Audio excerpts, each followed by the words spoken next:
काय तुम्ही सगळ्यांनी फराळ करायला सुरुवात केलीत? पण थांबा थांबा, या महत्वाच्या गोष्टी ऐका. तर तुम्ही नक्कीच हेल्दी आणि डाएट फ्रेंडली फराळ घरच्या घरीच करू शकता. चला तर मग लागूया तयारीला. हल्ली बाजारात बरेच व्यापारी फराळामध्ये पाम तेल वापरतात, कारण ते स्वस्तच असतं. पण आपल्या पारंपरिक फराळात पाम तेल नको हा, कारण त्यात खूप जास्त सॅच्युरेटेड फॅट्स असतात आणि ते आपल्या आरोग्यासाठी चांगले नसतात. आपली आजी आई फराळामध्ये गाईच्या शुद्ध तुपाचा वापर करतात. ते खरंच खूप चांगलं असतं. त्यामध्ये हेल्दी फॅट्स असतात जे आपल्या शरीरातलं पित्त शांत करतात. गोडव्यासाठी साखरेऐवजी गूळ वापरू शकतो. त्यामध्ये मिनरल्स असतात. आणि नॅचरल स्वीटनेस मध्ये काजू, बदाम, अंजीर, मनुका यामध्ये खूप जास्त फायबर्स आणि प्रोटीन्स असतात.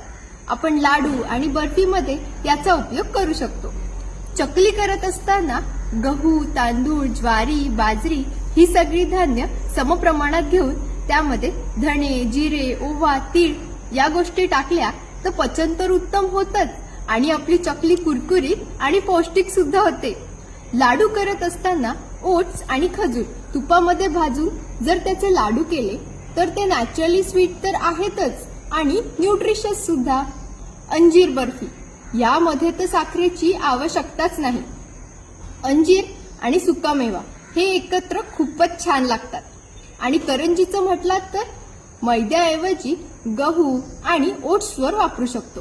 सारण्यासाठी सुक्या मेव्यामध्ये वेलची, दालचिनी, सुंठ, जायफळ या गरम मसाल्याचा जर वापर केला तर आपली पचनशक्ती तर सुधारतेच आणि करंजी सुद्धा एकदम चविष्ट होते.